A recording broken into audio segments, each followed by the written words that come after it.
इस पानी के लिए भी बाबा साहब अम्बेडकर ने एक बड़ा आंदोलन किया 1927 में और 20,000 लोगों के साथ बाबा साहब अम्बेडकर निकल करके आए। तब बाबा साहब अम्बेडकर ने पानी को इस तरीके से महाल में पानी को पिया और तब बाबा साहब अम्बेडकर ने पानी के लिए आंदोलन किया।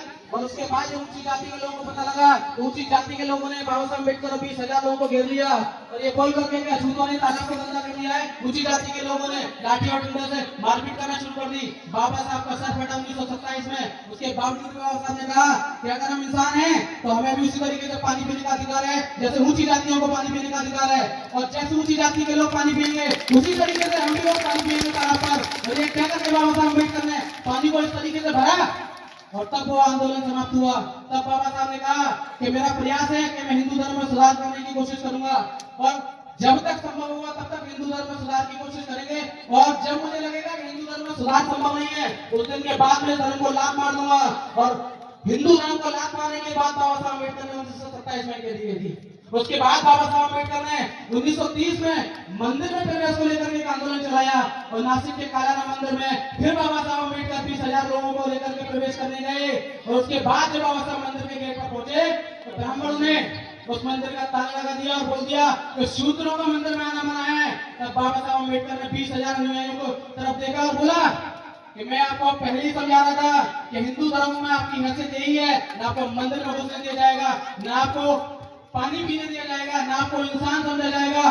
तब बाबा साहब अम्बेडकर ने अपने लोगों को समझाया और ये कहा कि हमारा आंदोलन मंदिर का नहीं है, हमारा आंदोलन शिक्षा का है, हमारा आंदोलन मान सम्मान का है, हमारा आंदोलन स्वाभिमान का है, हमारा आंदोलन शिक्षा का है। और बाबा साहब ने कहा, फूले ने भी लिखा कि जब सुबह आप जगेंगे तब आपको 2 घंटियां सुनाई देंगी, 1 घंटी स्कूल की और 1 घंटी मंदिर की। अभी आपको तय करना है कि आपको अपने बच्चों को स्कूल भेजना है या आपको अपने बच्चों को मंदिर भेजना है। आपको अपने बच्चों को स्कूल भेज करके IAS, IPS, collector, professor, doctor, engineer, वकील, लायक सांसद, मुख्यमंत्री या प्रधानमंत्री बनाना है, या आपको अपने बच्चों को मंदिर भेज करके मन से गुलाम बनाना है। ये हमारी माँ और बहनों को सोचना होगा कि अपने बच्चों को आप सुबह कहाँ भेजेंगी, बस्ता लेकर के स्कूल की तरफ भेजना है या आपको लोटा लेकर के मंदिर की तरफ भेजना है। ये आपको सोचना पड़ेगा, क्योंकि बाबा साहब ने 1930 में कह दिया था कि हमारे विकास के रास्ते, हमारे उद्धार के रास्ते मंदिर से नहीं खोलने वाले, हमारे उद्धार के रास्ते स्कूल से खोलेंगे, कॉलेज से खोलेंगे,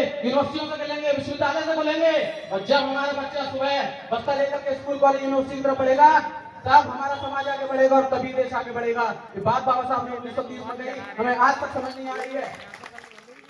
उसके बाद देखें बाबा साहब जब आंदोलन करके थक गए, जब इस व्यवस्था से लड़ते लड़ते थक गए, जब हिंदू धर्म में सुधार करते करते थक गए, उसके बाद बाबा साहब को लगा कि हिंदू धर्म में सुधार संभव नहीं है और मेरे पास इतना समय नहीं है कि पूरा जीवन इस हिंदू धर्म की व्यवस्था में सुधार के लिए लगा दूं। उसके बाद बाबा साहब ने 1935 में महाराष्ट्र की योजना में कहा कि मैं हिंदू धर्म में पैदा हुआ, उस पर मेरा बस नहीं था, लेकिन हिंदू धर्म में मरूंगा नहीं, ये मैं यहाँ पे ऐलान करता हूँ।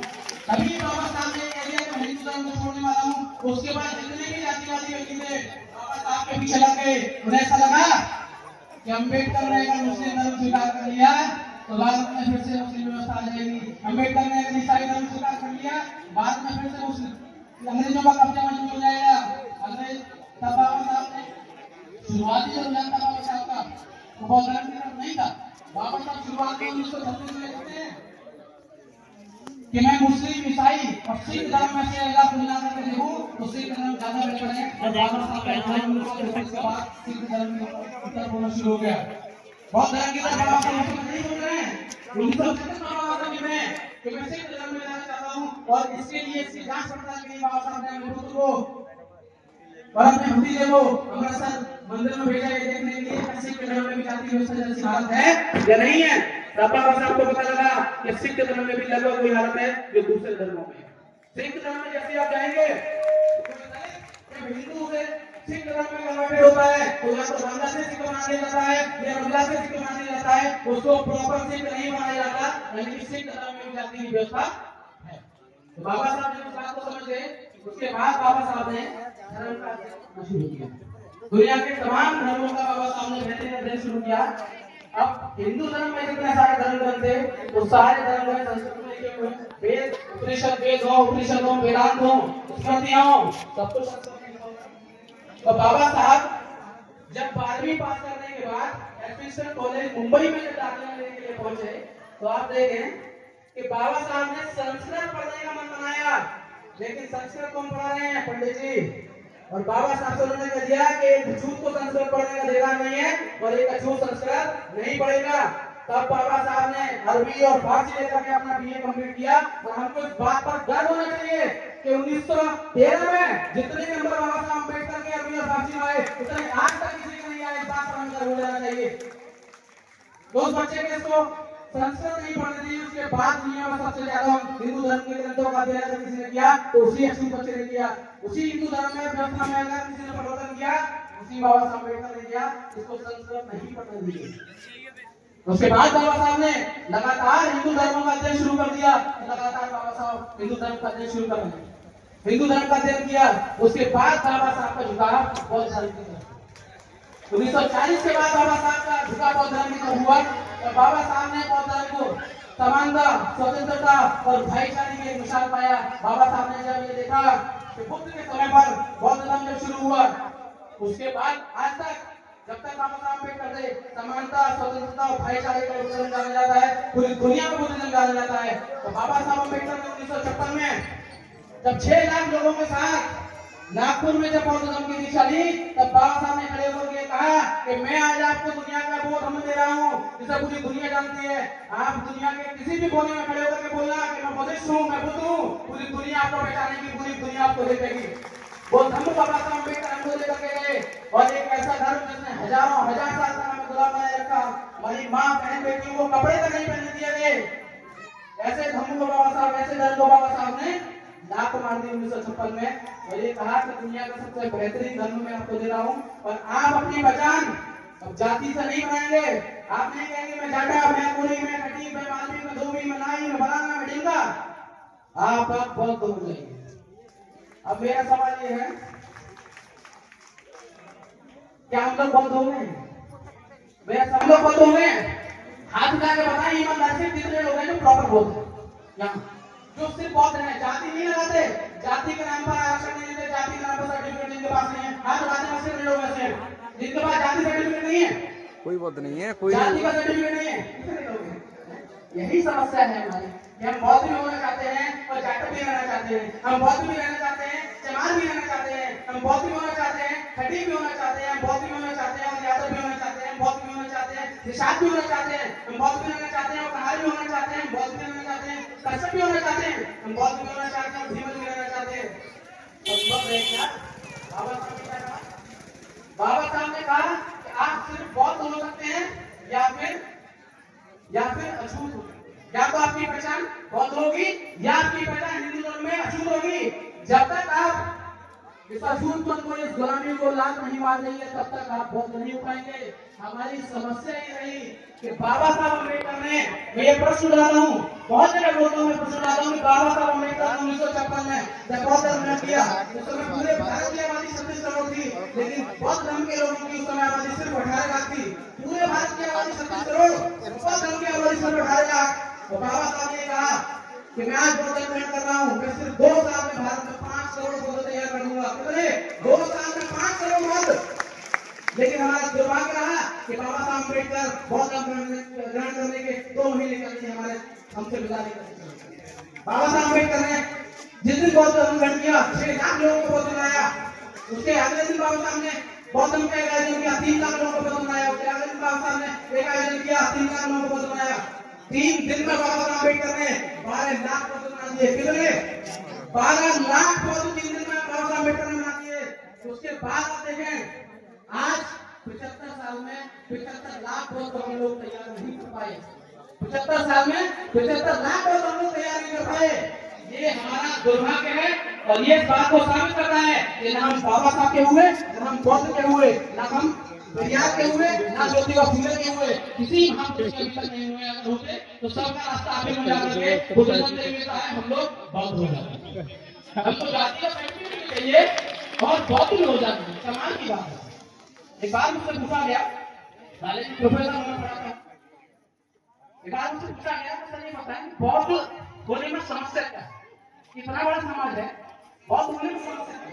मैंने उनसे कहा भारत में 2 तरीके के बौद्ध हैं, 2 तरीके के।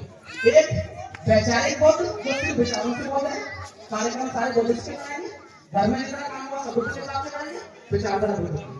दूसरे बोलोगे तो सैद्धांतिक बौद्ध हैं जिनके पास बौद्ध का सर्टिफिकेट है। दो तरीके के बौद्ध हैं। अब जिनके पास सैद्धांतिक बौद्ध हैं, जिनके पास बौद्ध का सर्टिफिकेट है, ऐसे लोगों की संख्या 1 करोड़ के आसपास है। लेकिन वो लोग जो वैचारिक बौद्ध हैं, जो बौद्ध का तरीके से कार्य आयोजन करते हैं, उनकी संख्या भारत में 4 करोड़ है। तो ये 4 करोड़ लोग सर्टिफिकेट लेकर बौद्ध क्यों नहीं हो जाते, ये मेरा बड़ा सवाल है आपको। कौन बौद्ध हो जाते हैं लोग? उसका कारण यह है कि बाबा साहब अम्बेडकर ने कहा था कि बौद्ध धर्म जाति विहीन धर्म है। जैसे ही आप बौद्ध धर्म आएंगे, आपकी जाति पीछे रह जाएगी और आप बौद्ध हो जाएंगे। ये तो अम्बेडकर ने कहा। हम क्या कर रहे हैं? मैं प्रोफेसर हो गया। अब ये मेरा काम है कि मुझे बुद्ध हो जाना है, बौद्ध धर्म की दीक्षा ले लेनी है, एक सर्टिफिकेट लेना है और मैं स्वेच्छा से अपना आरक्षण छोड़ूं, तब मैं बौद्ध बनूंगा। आरक्षण बौद्ध धर्म के बीच में रास्ता नहीं है, लेकिन जब तक हम लोग अपनी स्वेच्छा का आरक्षण नहीं छोड़ते, तब तक हम कभी बौद्ध नहीं बनेंगे। लेकिन आरक्षण जाति का आधार बनता है, सर्टिफिकेट का आधार बनता है। वो सर्टिफिकेट को लेकर के हम बौद्ध बन जाएंगे, तो बौद्ध में जाति बन जाएंगे और हम बौद्ध धर्म को भी खराब कर देंगे। आज हम देख रहे हैं बहुत 3 करोड़ की बात कर रहा हूँ, वो सर्टिफिकेट और बौद्ध धर्म में अंदर होकर भी बोलते हैं मैं जाट हूँ, मैं चमार हूँ, मैं खटीक हूँ, मैं आदमी हूँ, मैं फांसी हूँ। बौद्ध धर्म के अंदर बाबा साहब ने कहा कि बौद्ध धर्म ऐसा है, जहाँ आप अंदर जाएंगे जातियां आपकी बाहर रह जाएंगी। हम जातियों को अंदर लेकर गए तो बजाय बौद्ध धर्म को बेहतर बनाने के हमने बौद्ध धर्म को खराब करना शुरू कर दिया है। ये हमारा दुर्भाग्य है। और जब तक हम ये व्यवस्था नहीं छोड़ेंगे, तब तक हम ना बौद्ध हो पाएंगे, ना अम्बेडकर को समझ पाएंगे, ना जितने महापुरुष हमारे इस कारवां में शामिल हैं किसी को नहीं समझ सकते। हम धोखा देंगे अपने महापुरुषों को। बाबा साहब अम्बेडकर को भी, बाबा साहब अम्बेडकर ने जब 56 में बुद्धिज्म स्वीकार किया, उससे पहले बाबा साहब अम्बेडकर ने वो जानते थे कि ये जो व्यवस्था चल रही है ये बहुत कल शुरू हुआ है। 2500 साल पहले तथागत बुद्ध ने धर्म शुरू किया, उसको 13वीं शताब्दी तक आते आते नालंदा विश्वविद्यालय जिस दिन चल गया था आपका, दुनिया का सबसे बड़ा विश्वविद्यालय जो बौद्ध धर्म का केंद्र था पूरी दुनिया में, जहाँ हजारों हजार लोग पूरी दुनिया से आकर के अध्ययन करते थे, बुद्ध को समझते थे, आपकी संस्कृति, आपने अपनी साहित्य, आपके परिवार को समझते थे। उस नालंदा विश्वविद्यालय को ब्राह्मणों ने जलवा दिया, उसके बाद भारत से बौद्ध धर्म लगभग समाप्त हो गया था। उसके बाद बाबा साहब अम्बेडकर जब 1956 में बौद्ध धर्म को ग्रहण करते हैं, तब वही बौद्ध धर्म पुनर्जीवित हुआ। और वो लोग जिनको बौद्ध धर्म से खतरा था, जिन्हें हजारों साल दगा करके बौद्ध धर्म को खत्म किया, उन्होंने बाबा साहब के बौद्ध धर्म ग्रहण करने के बाद आरएसएस के पिताजी कहे जाते हैं सभा में, उसने कहा कि अम्बेडकर हमने बौद्ध धर्म को 2500 साल पुराना इतिहास खत्म कर दिया, तो अम्बेडकर की स्केचिंग मुझे अम्बेडकर को भी खत्म कर देंगे। ये आरएसएस के लोगों ने कहा और हुआ भी। बौद्ध धर्म ग्रहण करने के बाद 2 महीने बाबा साहब हमारे बीच में रहे और मैं ये दावा करता हूँ कि बाबा साहब अगर 2 साल हमारे बीच में रह जाते तो आज बौद्धों की आबादी भारत में 10 करोड़। हम कमजोर नहीं है, लेकिन हम वैचारिक रूप से बौद्ध होते हुए सैद्धांतिक रूप से बेहतर नहीं बना सकते। ये समस्या हो गई है। मैं सर्टिफिकेट नहीं लेना चाहूंगा क्योंकि मुझे जहाँ पढ़ा रहा हूँ, कॉलेज में हूँ, या जिस जगह मैं नौकरी कर रहा हूँ, वहां मैं अपनी पहचान अपनी जाति से रखना चाहता हूँ। और जब अपने समाज के कार्यक्रम आयोजन करता हूँ, तब मैं अपनी पहचान बौद्ध रख देना चाहता हूँ। इससे ज्यादा दुर्भाग्य न मेरे लिए कोई है, इससे ज्यादा दुर्भाग्य न समाज के लिए कोई है। ऐसा व्यक्ति जो दोनों पहचान लेकर के चलेगा, वो समाज को 2 रास्ते पर लेकर के जाएगा। और जब समाज 2 रास्ते पर जाएगा, ना इधर का रहेगा ना उधर का रहेगा, तो समाज में भटकाव पैदा हो जाएगा। यही समाज में देख रहा हूँ कि आजकल बहुत तेजी के साथ भटकाव। बुद्ध ने जब ये काम शुरू किया 2500 साल पहले, तो एक क्रांति थी। और वो व्यवस्था जो ब्राह्मणों ने बनाई, जिसे वर्ण व्यवस्था कहते हैं, सबसे ऊपर ब्राह्मण रहेंगे, उसके नीचे राजनेता, उसके नीचे कन्या, उसके नीचे शूद्र, और अछूत उसके भी नीचे आएगा। अछूत को समाज से बाहर एकदम भेज दिया, उसके रहने खाने की व्यवस्था खत्म कर दी, रोटी रोजगार खत्म कर दिया, उसकी शिक्षा खत्म कर दी, व्यापार खत्म कर दिया, सारी संपत्ति उसकी खत्म कर दी, कोई प्रॉपर्टी तक उसको दिखा दी। तब सारे अधिकार हमारे चले गए। तो वो जो लड़ाई हम लड़ने वाले थे, वो लड़ाई कैसे लड़ पाते? तब बाबा साहब अम्बेडकर ने कहा कि इस लड़ाई को लड़ने के सिर्फ 3 तरीके हैं। कितने? 3 तरीके। ये जो लड़ाई व्यवस्था परिवर्तन की है, इस व्यवस्था परिवर्तन की लड़ाई को सिर्फ 3 तरीके से लड़ा जा सकता है, चौथा कोई तरीका नहीं है। पहला तरीका बाबा साहब ने कहा कि आपके पास जो भूमि है, तो आप भूमि से लड़ाई को लड़ सकते हैं, आप जमींदार हैं तो उस लड़ाई को आप लड़ सकते हैं। और उसके बाद बाबा साहब ने कहा कि हजारों साल से आपका झूठ बना करके रखा, भूमि का सारा अधिकार क्षत्रियों को दे दिया, तो सारी भूमि किसके पास नहीं, क्षत्रियों के पास। आपके पास भूमि नहीं है तो आप इस आधार पर लड़ाई को नहीं लड़ सकते। तो बाबा साहब ने कहा दूसरा आधार इस लड़ाई को लड़ने का है कि आप पूंजी के आधार पर लड़ाई को लड़ सकते हैं।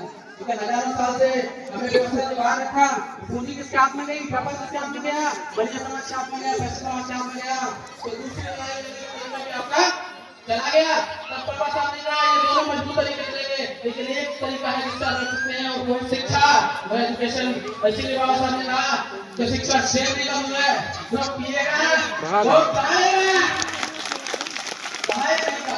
बाबा साहब ने इसलिए कहा तीसरा तरीका है पढ़ाई करने का, तो शिक्षा है, एजुकेशन है। इसीलिए मैंने कहा कि आप अपने बच्चों को शिक्षा की तरफ लेकर जाएं। बिना शिक्षा के, बिना एजुकेशन के, बिना तालीम के ना ये लड़ाई कभी लड़ी गई थी, ना ये लड़ाई कभी लड़ी जाएगी, ना ये लड़ाई कभी जीती गई थी और ना लड़ाई आगे जीती जा सकती जब तक आप शिक्षित नहीं होंगे, जब तक हमारे बच्चे शिक्षित नहीं होंगे। मुझे एक व्यवस्था समझ में आई, बाबा साहब ने पढ़ना शुरू किया, बुद्ध को पढ़ना शुरू किया, साहब को पढ़ना शुरू किया, व्यवस्था ही बंद हो गई। व्यवस्था में हमारा स्थान है, आप अपना स्थान देखें।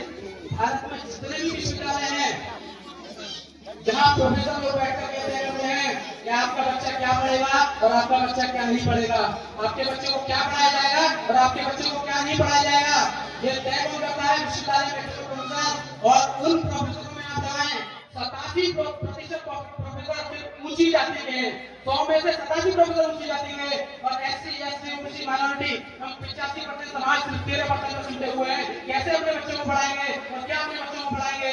आपको एक बात और बता दूं, उत्तर प्रदेश सरकार ने अभी कुछ साल पहले नई शिक्षा नीति लागू कर दी।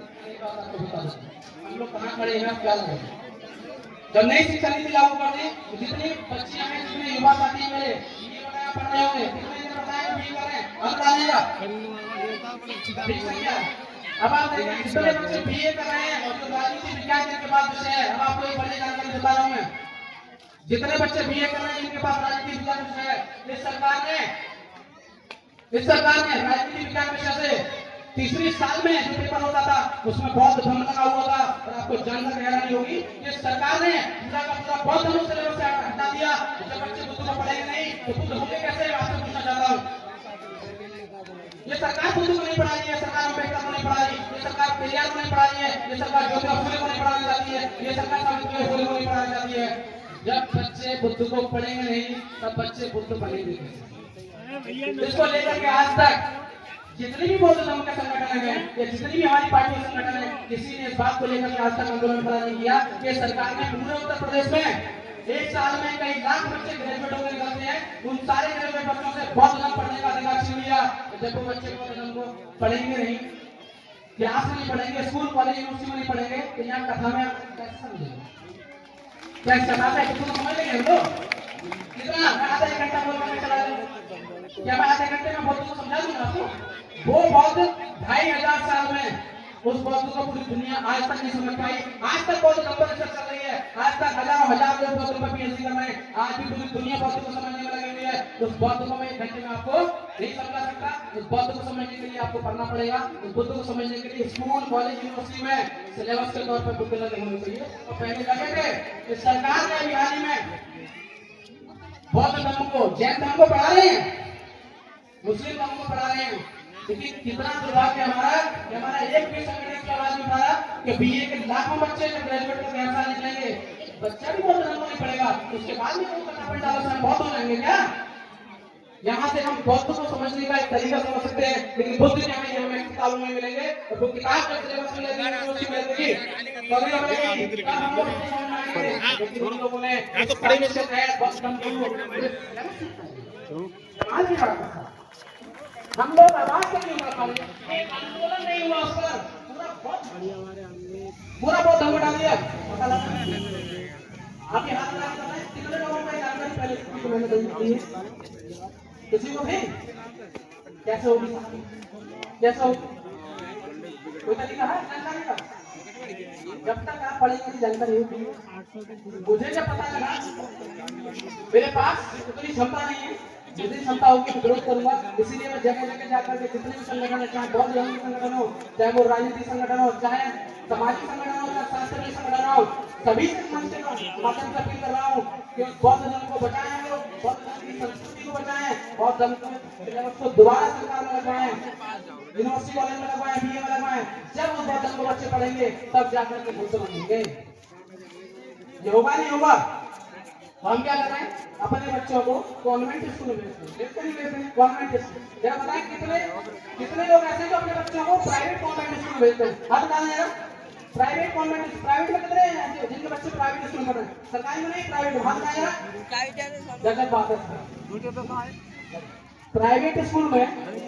आप जहाँ प्राइवेट स्कूल में अपने बच्चों को पढ़वा रहे हैं वही प्राइवेट स्कूल 99% लोग उन्हीं ऊंची जाति के हैं और वो ना सिर्फ बौद्ध को हटा रहे हैं और वही लोग आपके अम्बेडकर और बाकी महापुरुषों को हटा देंगे। जब आपका बच्चा स्कूल में जाकर के आपकी बेटी राधा बनाई जाएगी, मीरा बनाई जाएगी, आपका बच्चा कृष्ण बनाया जाएगा, सुदामा बनाया जाएगा, उसके बाद जब वो इसको पढ़ करके बड़ा होगा और आप बीए कर जाएगा सुदामा कृष्ण बन करके, तब आप उससे कहेंगे कि बुद्ध क्यों नहीं बना अपना बच्चा? बुद्ध कहाँ से हो जाएगा? 20 साल आपने उसको ब्राह्मण बना दिया, 20 साल ब्राह्मणवादी संस्कृति में पढ़ करके आपका बच्चा बड़ा हुआ, रोजाना कृष्ण बनता है, रोजाना सुदामा बनता है, रोजाना क्षत्रिय कुछ ना कुछ बनता है। उसके बाद जब बड़ा हुआ और हमने फिर कहा कि साहब अपना बच्चा बौद्ध नहीं हो रहा, बौद्ध नहीं हो रहा अपने बच्चा, कैसे बौद्ध हो जाएगा? 20 साल तक हमने ब्राह्मणवादी व्यवस्था के कॉलेजों में स्कूलों में पढ़ाया उसको, उसके बाद हम अगर उम्मीद करें कि बौद्ध हो जाएगा तो हमारी उम्मीद बेमानी है। हमको अपने स्कूल खोलने होंगे, अपनी कॉलेज यूनिवर्सिटी खोलनी होगी, हमको अपने संस्थान खोलने होंगे, उसमें अपने बच्चों को पढ़ाना होगा, तब जाकर के वो बच्चा बौद्ध होगा, उससे पहले वो बौद्ध नहीं होगा। बाबा साहब अम्बेडकर का पूरा दर्शन इसी में केंद्रित था। बाबा साहब अम्बेडकर ने बौद्ध धर्म में प्रवेश करने से पहले जब ये देखा कि 2500 साल में जब से बुद्ध ने, जब से सरकार ने का शासन लिया है, जब से पुष्यमित्र स्वर्ण ने भारत की हत्या की और शासन पे कब्जा कर लिया, उसके बाद धीरे धीरे करके उन्होंने पूरी व्यवस्था को बदल दिया। बाबा साहब अम्बेडकर ने बौद्ध धर्म में हजारों साल में उसके शासन के बाद में जब ब्राह्मणों के हाथ में बौद्ध आ गया, व्यवस्था को उन्होंने बदल दिया। हमारे साहित्य में, हमारी संस्कृति में बहुत सारे परिवर्तन कर दिए, बहुत सारी ब्राह्मणवादी व्यवस्थाएं डाल दी। तब बाबा साहब अम्बेडकर को लगा कि ये बौद्ध धर्म तो दूषित हो चुका है, इसमें ब्राह्मणवादी व्यवस्था मिल चुकी है। तब बाबा साहब अम्बेडकर ने किया कि मैं इस बौद्ध धर्म को अपनी जगह दूंगा, वो बौद्ध धर्म प्योर होगा और शुद्ध बौद्ध हुआ। तब बाबा साहब अम्बेडकर ने किताब लिखी जो बौद्ध धर्म का ग्रंथ माना जाता है, किताब का नाम था बुद्ध और उनका धर्म।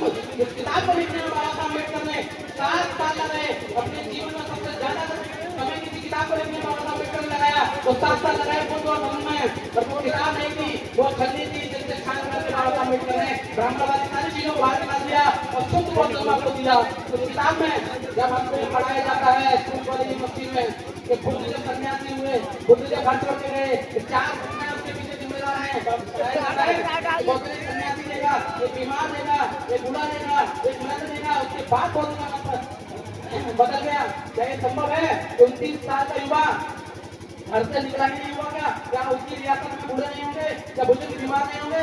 ये इतिहास गलत हमें पढ़ाया गया। बाबा साहब अम्बेडकर ने बुद्ध और धम्म लिखा और बाबा साहब अम्बेडकर ने वो जो ब्राह्मणवादी व्यवस्था थी सब उसमें से निकाल करके फेंक दी और एकदम शुद्ध बौद्ध बाबा साहब अम्बेडकर ने हमको दिया। क्योंकि मालूम था बाबा साहब अम्बेडकर को कि अगर यही बौद्ध मैं अपने लोगों के लेकर जाऊंगा तो इसमें आधा ब्राह्मणवाद शामिल है, ये तेलंगाना के घूमेंगे, ये पूजा करने के घूमेंगे, ये मंदिर बना के बौद्ध के घूमेंगे, ये बौद्ध के वो सारे स्थल बना देंगे जो ब्राह्मणवादी धर्म में है और ये बौद्ध को पूजा शुरू कर देंगे। इसीलिए बाबा साहब अम्बेडकर ने कहा कि बुद्ध ने खुद कहा कि मैं सिर्फ मार्ग दाता हूँ, मैं ना मोक्ष दाता हूँ, ना मैं मुक्ति दाता हूँ, ना मैं मोक्ष दिला सकता हूँ, ना मैं मुक्ति दिला सकता हूँ। मैं सिर्फ आपको रास्ता बता सकता हूँ, उस रास्ते में चल करके आप अपने शोषण से मुक्ति पा लेंगे। इसी बात को बाबा साहब अम्बेडकर ने बुद्ध धम्म में लिखा।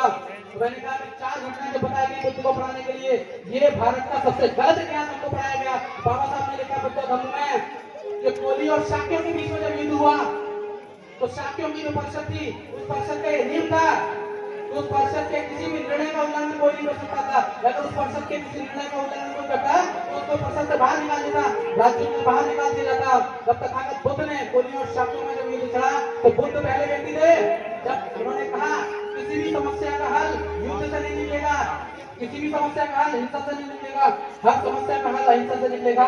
बुद्ध पहले व्यक्ति थे जिन्होंने युद्ध का विरोध किया, बुद्ध को उस परिषद में निकाल करके बाहर कर दिया। तब बुद्ध ने पूरे घर से अनुमति लेकर के और अपना गृह त्याग कर दिया। उसके बाद बुद्ध बौद्ध बनने के रास्ते की तरफ चले गए। तो एक सिद्धांत जो बच्चा 29 साल की उम्र में, युवा 29 साल की उम्र में निकल गया, वो 4-5 साल बाद जाकर के बौद्ध हो गए। उसके बाद दुनिया का सबसे बेहतरीन धर्म बौद्ध धर्म दिया। मेरी आपसे यही अपील है कि आप या तो बौद्ध बने या फिर अछूत बने। अब आप ये तय कर लें कि आपको इसी सड़ी गली व्यवस्था में रहना है या आपको बौद्ध समानता, स्वतंत्रता और भाईचारे में रहना है।